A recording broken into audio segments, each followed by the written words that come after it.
It's time.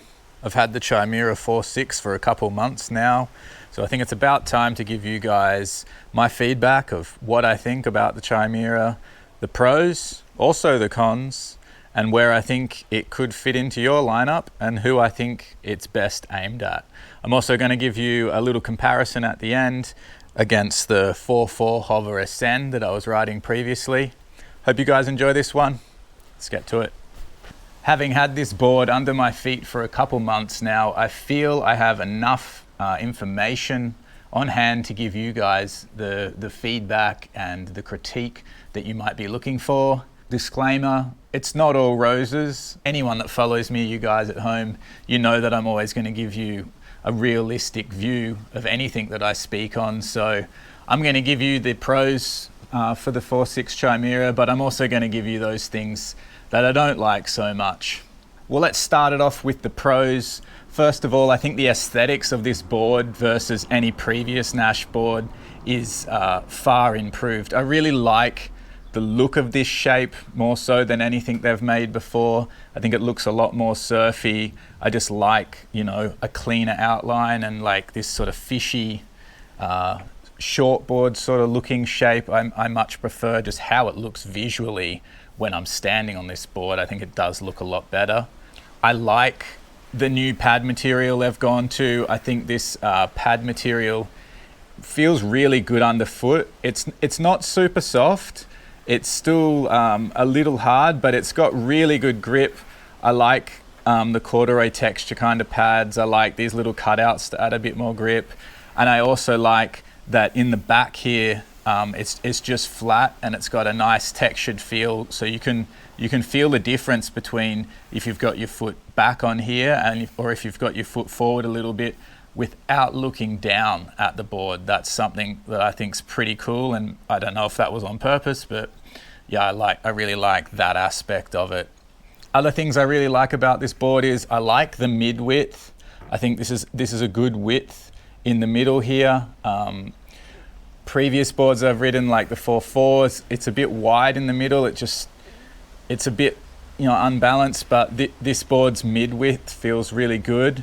When I'm prone foiling with this board, this more straighter outline and shape is really nice to paddle onto a wave. 4.6 length is actually pretty much spot on for my size. I feel comfortable in small surf, also in bigger surf, just paddling into waves. That added bit of length at 4.6 is super nice. It's really nice also that it has foot strap inserts. Previously, where I've had boards that are just for strapless use, there is every now and again where I'd just love to throw in a pair of straps and do something different. But if you don't have them there, you can't do that. So it's pretty cool that they've added foot strap inserts to this board. And it's not that much heavier than previous boards without foot strap inserts from Naish. So it's almost the same weight, or it feels a similar weight to the Hover Ascend 4.4. So I really like that they're just there if you want to use them. You don't have to, but they're there if you want them. This is pretty much my all-round perfect size. The volume, the length, the width and stuff is almost spot on for me to be able to use it as a multidiscipline board. So for the people out there that want to be able to do a trip and take a board that they can prone surf on and a board that they can also kite foil on, I think this is like a perfect setup, a perfect size for my weight. I mean, I'm around 85 kg and about 6'2" tall. But yeah, this sort of setup is pretty sick if you want to have a one board quiver, and that's what I really like to do. I don't like to travel with a whole heap of boards, and I actually don't enjoy tiny kite foil boards anyway, so even if I had space to take an extra small kite foil board, I probably wouldn't, because I enjoy riding something like this a lot more. I enjoy being able to touch down and bounce back up. I enjoy if I crash my kite, that I can just sit on the board and float, relaunch my kite, get going. Yeah, I enjoy the aspects of a bigger board for kite foiling.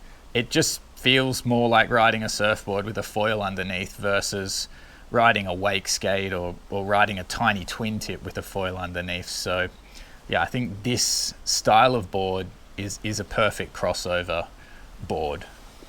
I really like the rocker update of this board as well. Compared to previous Naish foil boards, it's got a little bit more kick in the tip of the nose, and I like that. I think previous boards were maybe a tiny bit flat, and sometimes it just feels a little bit sticky when you touch down or nosedive, but this one has kind of got the rocker spot on. I think the rocker line's really good on this board. Of course, there's lots of things that I like about this board, but it wouldn't be a review without telling you about some of the things that I don't quite like about this board. And depending who you are, depending what you're using this board for, these things might be a non-issue for you, or they could be a total deal breaker. I don't know. I can just tell you my experiences and tell you these things that I don't particularly like about this board. First of all, the thing that I'm really not a fan of on this board is it has kind of a slight double concave in the deck. So this middle part here is raised up a bit.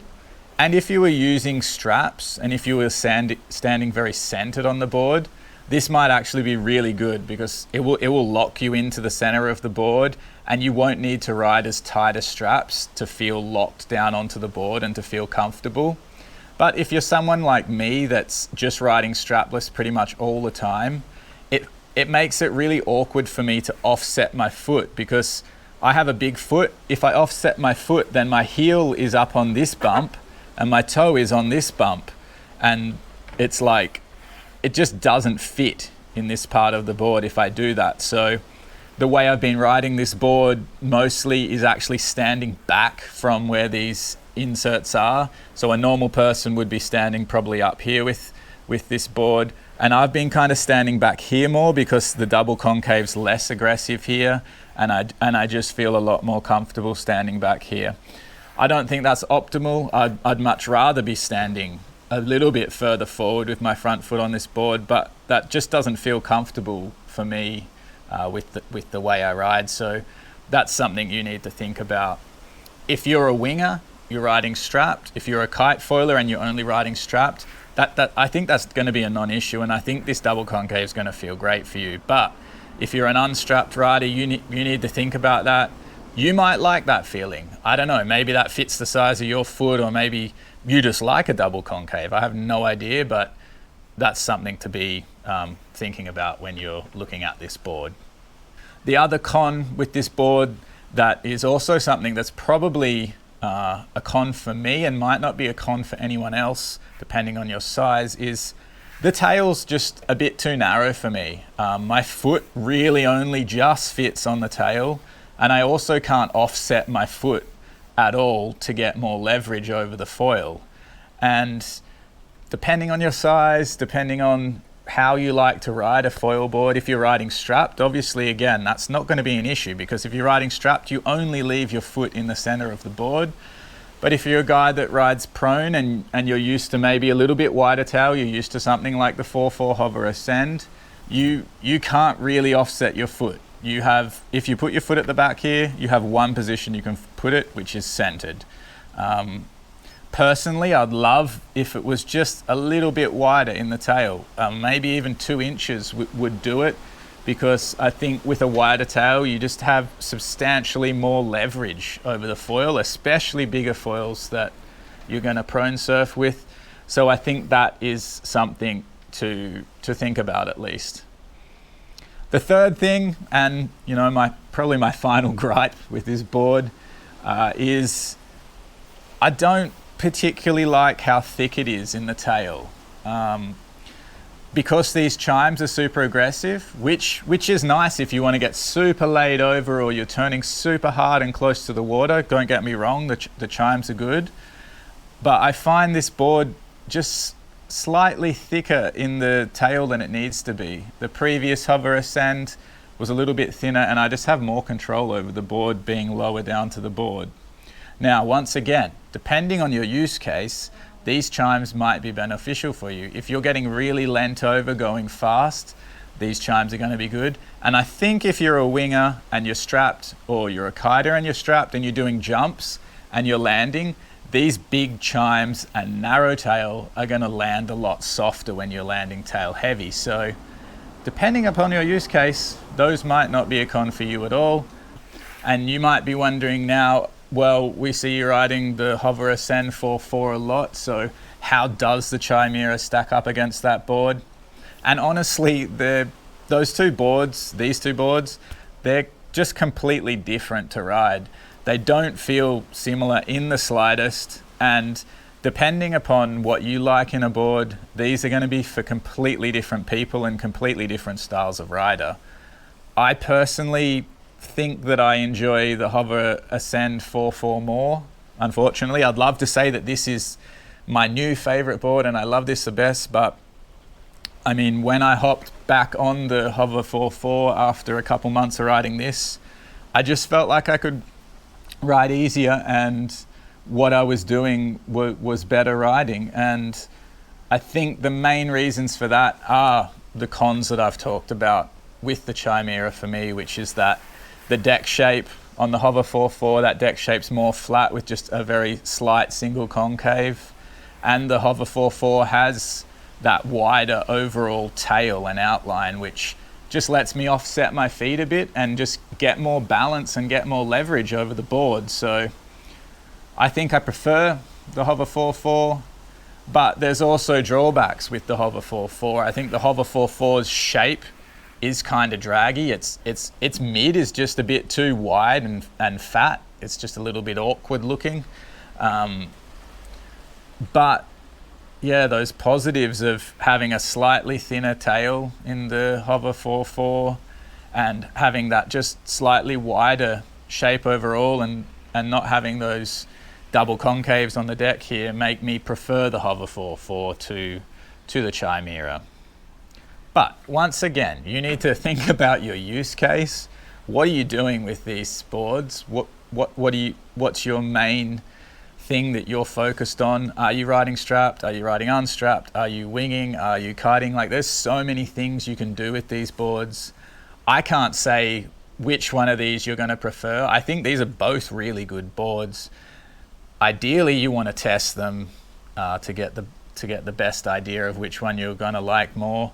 But overall, I don't think you'll be unhappy with the Chimera 4.6 neither. I think most people will really enjoy this board, especially for the use case that most people have for foiling.